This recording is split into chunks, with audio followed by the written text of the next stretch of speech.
మొదటి పేతురు రాసిన పత్రికలోకి వెళ్దాం ఒకసారి. మొదటి అధ్యాయము 23-24 వచ్చిన. ఏలి అనగా సర్వ శరీరులు గడ్డిని పోలిన వారు అందమంతయు గడ్డి పువ్వు వలె ఉన్నది. గడ్డి ఎండును, దాని పువ్వులు రాలును, అయితే ప్రభువాక్యము ఎల్లప్పుడూ నిలిచింది. దేవునికి మహిమ కలుగునుగా. అందరూ శ్రద్ధ కలిగి ఆలకించాలి. పరిశుద్ధ గ్రంథంలో ఇంత చక్కటి మాట పేతురు గారు ఎంతో అనుభవంతో రాశారు. సర్వ శరీరులు గడ్డిని పోలిన వారు. అందరూ చెప్పండి, సర్వ శరీరులు. స్త్రీయా, పురుషులా, చిన్నలా, పెద్దలా అన్నది ఏం భేదం లేదు. కానీ సర్వ శరీరం, ధనికుల, దరిద్రుల, మధ్య తరగతి, ఇంక ఈ భేదం ఏమీ లేదు. సర్వ శరీరుల కొరకు మాట్లాడుతున్నారు. అందరు శ్రద్ధ కలిగి ఆలకించాలి. సర్వ శరీరుల కొరకు అంటూ ఏమంటాడు? సర్వ శరీరులు గడ్డిని పోలిన వారు. మనమంతా ఎవరమంట? గడ్డిని పోలిన వారు. ఇంకో మాట అంటాడు కదా, గడ్డి ఎండును, దాని పువ్వు రాలును. ఈ మాటలేనా? మీరు ఎప్పుడైనా ఉదయకాల సమయంలో లెగిసి గడ్డిని చూసినట్లయితే ఎంతో ఫ్రెష్గా ఉంటుంది, పచ్చగా ఉంటుంది, చూడటానికి చాలా అందంగా ఉంటుంది. చూడటానికి ఎలా ఉంటుంది? చాలా అందంగా ఉంటుంది. ఫ్రెష్గా ఉందా చెప్పండి, పచ్చగా ఉందా చెప్పండి, అందంగా ఉందా? చూసి కొద్దిగా చూడముచ్చట, అలా చూడటానికి చాలా ముచ్చట. అలాగే మనం చూడండి, వర్షాకాలంలోని కొన్ని రకాల పువ్వులు వస్తాయి. నాసు మొక్కలని వచ్చి నాసు మొక్కల్లోని వచ్చి దాంట్లోంచి పువ్వులు వస్తాయి.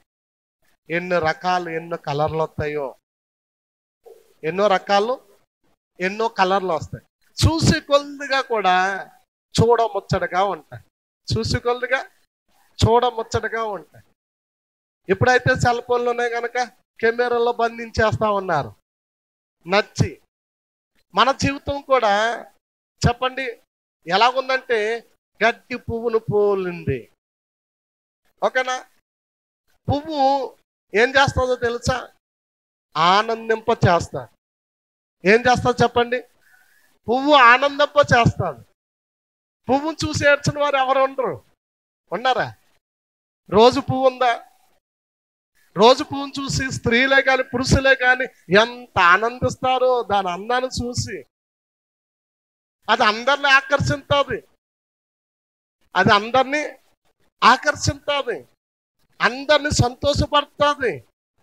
ఆలోచించాలి, అందరినీ కూడా సంతోషపరిచేది రోజు పువ్వు. ఈరోజు నేను ఈ మాటలు మీతో ఎందుకు చెప్తున్నా అంటే మీరు బాగా శ్రద్ధ కలిగి ఆలకించాలి. మన జీవితం కూడా ఎండిపోయే, వాడిపోయే, రాలిపోయే ఒక గడ్డి పువ్వుని పోలి ఉంది. గడ్డి పువ్వుని పోలి ఉంది. మనం కూడా దేవుని సన్నిధిలో ఎలాగుండాలో తెలుసా? దేవుని సన్నిధిలో ఆనందింప చేసే ఆ పుష్పం అంటే ఆ పువ్వు ఎలాగుందో అలా కూడా మనము మన తల్లిదండ్రులను ఆనందింప చేయాలి. అమ్మా, మీ భర్తను ఆనందింప చేయాలి, మీ భార్యను ఆనందింప చేయాలి, నీ సృష్టికర్తను దేవుని ఆనందింప చేయాలి, చూడండి నీ సేవకుని ఆనందింప చేయాలి. ఇంకా అన్యజనులందరినీ ఆకర్షించి ప్రభువుకి అప్పగించాలి. రాలిపోకముందు ఈ పనులన్నీ చేయాలి. మనం వాడిపోకముందే, నీ బలం ఉడుకుపోకముందే, నీ బలము దానికి దీనికి వృధాగా వాడకముందే. చాలా మంది అవలస్తులు చూడండి, వారు బలము వృధాగా వాడుతూ ఉంటారు, పాపానికి అప్పగించేసుకుంటారు, వారి జీవితం అన్ని విధాలు పాడు చేసేసుకుంటారు, అన్ని విషయాలు పాడు చేసేసుకుని అన్ని విషయాలు చెడిపోయి ఇంకా వాడిపోయి రాలిపోయే సమయం వచ్చేటప్పటికి మానవ జీవితం ఇంతే. ప్రతి మానవుడు కూడా వయసులో ఉండగా, ధనములో ఉండగా, అన్ని కలగొండగా అయ్యా యేసు ప్రభువుని నమ్మండి, యేసు ప్రభు దగ్గరికి రండి, యేసు ప్రభువుని అంగీకరించండి అంటే ఏమంటారో తెలుసా? అయ్యా ఇంకా టైం ఉంది, కానీ ఇక్కడ ఏమంటాడు, ఎండిపోయి రాలిపోయే పువ్వులు అంటే వాడు రా, ఎప్పుడు రాలిపోతావో తెలియదు, ఎప్పుడు రాలిపోతామో తెలియదు, ఎప్పుడు వాడిపోతామో తెలియదు. ఈ రోజు జీవితాలు అలాగే అయిపోయాయి. ఎప్పుడు వాడిపోతాయి, ఎప్పుడు రాలిపోయో తెలియని జీవితాలు కనుక ఉన్నప్పుడే ప్రభు కొరకు వికసించాలి. అంటే ప్రభు కొరకు ఎలగాలి. ఎలగటమే కాదు, నువ్వు అనేక మందిని ప్రభు కొరకు వెలిగించాలి. హల్లెలూయా. నువ్వు రాలిపోక ముందు భూమి మీద నువ్వు ప్రభు కొరకు చేసిన సేవే గాని, ప్రభు నామలో చేసిన ప్రార్థనే గాని, ప్రభు నామలో చెప్పిన సాక్ష్యమే గాని, ప్రభు నామలో చేసిన సువార్తే గాని, పరిచర్య గాని నువ్వు లేనప్పుడు సాక్షిగా నిలబడిపోవాలి. హల్లెలూయా. నీ హృదయంలో ఉండవచ్చింది ఏంటో తెలుసా? నేను చనిపోక ముందే నా ప్రభు కొరకు నేను ఏం చేయాలి? వికసించిన పువ్వు వలె. ఎలాగ ఉండాలి? రాలిపోక ముందే వికసించి ప్రభు కొరకు పనిచేయాలి. ఎవరి కొరకు పనిచేయాలి? ప్రభు కొరకు పనిచేయాలి. దేని బిడ్డలారా, వాడిపోయి రాలిపోయిన తర్వాత ఇంకా ఏం జరిగిందో మనకు అనవసరం. నువ్వు వికసించున్నప్పుడే 10 మందిని దేవునికి ఆకర్షితులుగా చేయాలి. దేవుడి వైపు, దేవుడి మందిరం వైపు. చూడండి, చాలా మంది అంటారు, అబ్బాయి ఎంత బాగుందిరా ఆ పువ్వు, ఆ సువాసన ఎంత బాగుందిరా. నీ జీవితం కూడా భూమి మీద సువాసనగా ఉండాలి. ఎలా ఉండాలండి? సువాసనగా ఉండాలి. క్రైస్తవ జీవితం ఏంటో నీ ద్వారా నేర్చుకోవాలి లోకం. క్రైస్తవుడు ప్రేమ ఏంటో నీ ద్వారా తెలుసుకోవాలి లోకం. క్రైస్తవులో ఉన్న నిజాతి ఏంటో లోకం తెలుసుకోవాలి. క్రైస్తవులో ఉన్న భారం ఏంటో నీ ద్వారా తెలుసుకోవాలి. క్రైస్తవులో ఉన్న మంచితనం నీ ద్వారా తెలుసుకోవాలి. నువ్వు రాలిపోకముందు ఈ పనులన్నీ చేయాలి. చెప్పండి, మనం రాలిపోకముందే ఈ పనులన్నీ చేయాలి. నీ మంచితనం ఎక్కడొచ్చిందంటే నీ దేవుడు నీకు ఎంత మంచితనం ఇచ్చాడో ఈ లోకానికి చూపించాలి. నువ్వు రాలిపోకముందే. హల్లెలూయా. ఈరోజు క్రైస్తవులు హాయిగా కడుపు నిండా తినేసి మనసు పూర్తిగా గొర్రె పట్టి పడుకుంటున్నారు. కానీ దేవుడి కొరకు వికసించాలని, దేవుడి కొరకు సువాసనగా మారిపోవాలని, దేవుడి కొరకే ఎండిపోయే అవసరమైతే రాలిపోవాలని ఆలోచన క్రైస్తవానికి లేదు. ఈరోజు ఆలోచించు ప్రియా నేస్తమా, ప్రియా దేవుని బిడ్డ, ఆలోచించు. నువ్వు ఎలగాలి, నువ్వు రగలాలి, నీ సువాసన అనేక మందిని ఆకర్షించాలి. ప్రభు వైపు, నీ వైపు కాదు, ప్రభు వైపు ఆకర్షించాలి. నీ ప్రేమను చూసి ఆశ్చర్యపోవాలి లోకం. నీ మంచితనం చూసి ఆశ్చర్యపోవాలి. బిడ్డలారా, నువ్వు లేనప్పుడు నీ పేరు అమ్మా ఫలానా సమయంలో వచ్చింది అంటే, అబ్బా ఆమె చాలా ప్రార్థన పరురాలండి, ఆమె భక్తురాలండి, ఆమె శ్వాసరాలండి, ఆయన ప్రార్థన వీరుడండి, ఆయన చాలా మంచివాడండి. ఎప్పుడు నువ్వు రాలిపోయిన తర్వాత నీ కొరకు భూమి మీద ఉండవలసింది ఇదే. హల్లెలూయా.